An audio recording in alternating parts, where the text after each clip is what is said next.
Hi everyone, my name is Sujay, and today I have Gil with me. We're both at Netflix working in the data platform, and today we're going to talk to you about how we've built Data Mesh, which is the fully managed stream processing platform at Netflix. To give an overview of Netflix scale, we are present in over 190 countries. We have over 300 million members tuning in to watch their favorite shows and movies from different parts of the world, and all of these members are using over a billion devices to connect to Netflix. So as you can imagine, there are some unique technical challenges that come with this scale and this geographical distribution. Today we're going to dive a little bit into the some of the data processing that happens to power the Netflix experience. At a very high level, let's talk about stream processing. What is stream processing? Stream processing is the processing of data in motion. That is, we are performing computations on the data as it is being produced or received.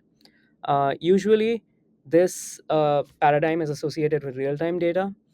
And how is it different from traditional batch processing? There are a few differences, but one key difference is that in stream processing, you model your data as an unbounded stream, which means that your data has a start but no end. Whereas in batch processing, you would model your data as a bounded data set, which has a start and a definitive end. And that has some implications on how you can reason about the completeness of the data and things like that. At Netflix, we have a lot of services generating a lot of data. A lot of this data is very useful, which should be processed and analyzed. And this data needs to be transported to a place where it can be analyzed. So that is where we leverage stream processing.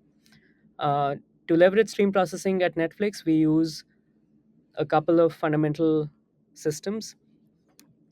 We leverage Apache Flink, which is an open source distributed um, engine for stream and batch processing. It's very popular in the stream processing domain, as well as Kafka, which is the de facto standard when it comes to streaming, but it's more like a distributed messaging system or a message queue. And using these fundamental building blocks, there are a couple of ways of leveraging stream processing at Netflix. Users have the lower level option of writing their own Flink jobs. Here, they have access to the data stream APIs from Flink. Usually, they would be writing their Flink job in a Flink application in Scala or Java. So they have a lot of control and a lot of power on what they could do, and the logic could be very expressive as well.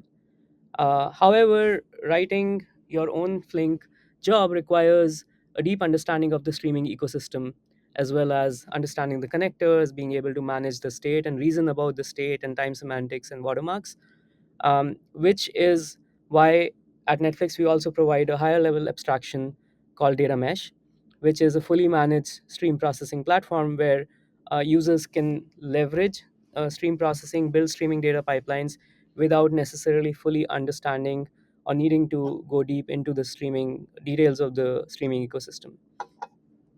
So why did we need data mesh? On an average, we are processing trillions of records on a daily basis, and if all of these were done via bespoke Flink jobs or data pipelines, it would become very, very hard to manage. So, in order to reduce complexity as well as lower the barrier to entry to utilize stream processing, that was the vision behind data mesh. And the key challenge that we are trying to solve is how do we make all of these strong capabilities available to a multitude of personas without necessarily needing to go deep into the streaming ecosystem or understanding the nitty gritties of the streaming ecosystem. So, at a very high level, a stream processing pipeline would look like this. You have some data producers on the left. This could be applications or databases um, which have some change feeds that we're listening to. This data arrives at the streaming pipeline. This is the pipeline where you would do any kind of transformations that you need to do, and any kind of analytics, and route the data down to either data stores or further down to some other consumers of the data or who are interested in the data. These are the building blocks for the pipeline. So You have a bunch of producers, which could be applications, it could be another Flink job, which is writing data in a streaming fashion, or change feeds from databases. The pipeline is supported by the data mesh control plane, which is built on top of the Kafka and the Flink control plane. And the data is landing into various data stores, which are powered by, or this connection is established by connectors that we have as part of the data mesh platform.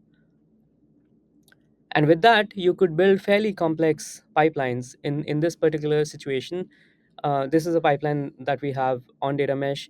On the left hand side, you see two data mesh sources. These are the places, these are the Kafka topics where the data is entering the pipeline. Then you're doing a lot of transformation, different kinds of transformation at various steps using SQL, or the other processor you see here is a GraphQL processor, which can be used to enrich data via DGS. And after the various steps of transformations, the data in this particular case is landing into Elasticsearch as well as Iceberg. So you could do fairly powerful pipelines using these fundamental building blocks provided by data mesh. As a fully managed stream processing platform, there's some goodness built into data mesh. There's observability, we have alerting, auto remediation, as well as things like schema evolution. We take schema pretty seriously, and we have a lot of rules around how do we facilitate the evolution of schema, and tooling around facilitating the evolution of schema in a way that doesn't break the consumers as well. And we also have a very rich connected ecosystem. So all of these source and destination data stores that I just mentioned, these become easy to use with the help of these connectors. Over time, as data mesh progressed, we realized that there was more and more a need to be able to support complex transformations in the platform itself. Earlier, the users otherwise would have to go and write their own Flink job to be able to do complex transformations. And that's why the team invested in Streaming SQL, which is a well understood interface for e- most people in the industry to do any kind of data operations or work with data. Using streaming SQL on data mesh is fairly simple. You would attach a SQL processor to your data mesh source. You can then express your query as a SQL in SQL, as you see on the left hand side of this screen. And then we've also built the capability for people to quickly iterate on the query as they're writing the query. So you have the ability to just run the query and sample the results, see if it matches, what you're expecting. If not, you can go back, edit your query, and you can do this in a very iterative, interactive manner. There's also automatic schema evolution, automatic schema inference that's supported by the platform. So as you change your query, your output schema would change accordingly, as well as there's a bunch of validation we've built into the system to again give that very quick feedback to our users. Over time, we also realized the need for our users to be able to use data mesh via code. So we have invested in a programmatic capability within data mesh, where you can create and manage your pipelines via code. And this has been great because now data mesh has become a platform on top of which more platforms are being built. And my colleague Gil will cover a lot of the use cases that are powered by data mesh next. So I'll hand it over to him. Hello there, I'm Gil. I'm going to start talking about the use cases that Data Mesh supports at Netflix. As you know, Netflix mission is to entertain the world, and we have 300 million members worldwide. And in order to entertain every person, we need to have content for every taste. So Data Mesh supports some personalization use cases at Netflix. This is done via tracking user interactions in the Netflix user interface, such as playback, impression, and others. With these events, our personalization team can actually employ tactics such as title ranking, and then it can help page construction to optimize the best page for a given users. There's also some work in personalized assets. So your image, synopsis are personalized. It also helps personalization on title search ranking. This infrastructure uses a mix of Kafka and Flink upstream of data mesh with Anavro for schematization of events. And eventually they become data mesh streams for consumption for by other teams and Netflix. Threat is imminent in our digital world. So data mesh is also used to help our internal security teams to detect security vulnerability and threats and potentially initiate some responses to attacks. Um, the data comes through log events across our software stack, such as syslogs, Google Drive, OAuth requests, and so on. The security team built a platform that emit those events to a data mesh stream and deliver those events into both Iceberg and Druid. And then later, they run analysis and detection algorithms to report if some threats are detected so that they can initiate responses. As Netflix invests on games, um, there is a need of like onboarding new games and new features on games all the time. So Netflix built a games analytics platforms to facilitate onboarding these new games into our ecosystem. With this, it became fairly easy to create events for new instrumentations on games. And these events are delivered to Iceberg and Druid via data mesh by sending into a stream and using data mesh pipelines to create per game streams.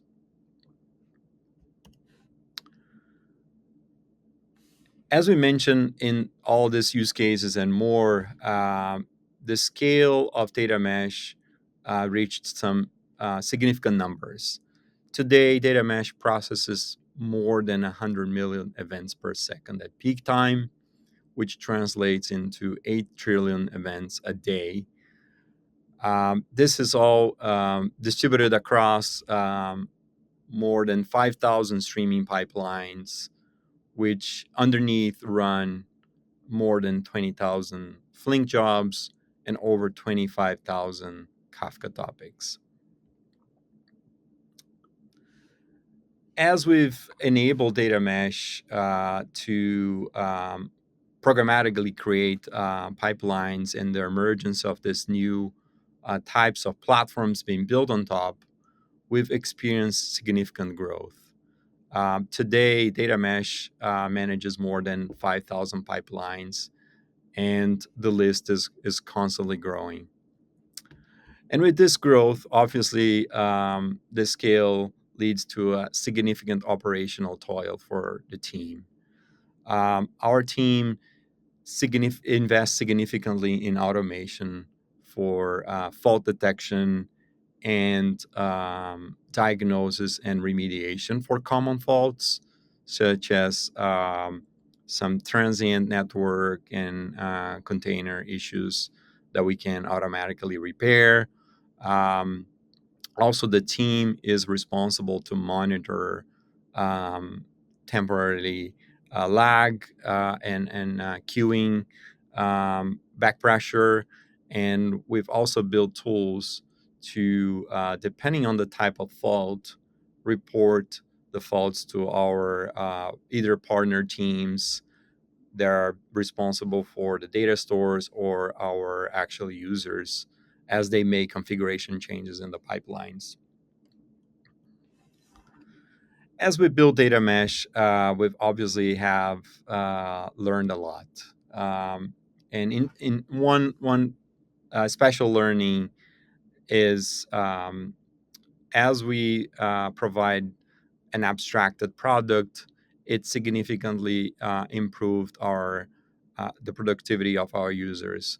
They don't have to think about building a Flink pipeline themselves, manage operations for the job, register alerts, and keep observing metrics. Um, it significantly lowered the barrier to entry for stream processing and in general. Um, as we build new features in data mesh, we realized that working with customers as early adopters, it's critical to gather initial feedback so that we can iterate in new features. This was the case when we built the SQL processor, um, and also the programmatic pipelines, and now we're building a Druid sync, which is also being developed in partnership with our early adopters. And obviously, focusing on developer experience and user experience really matters to provide leverage to those teams. um, you don't want to provide a poor experience and where users are constantly doubtful what they need to do and how do they need to configure pipelines. So the feedback loop and the experience is really critical.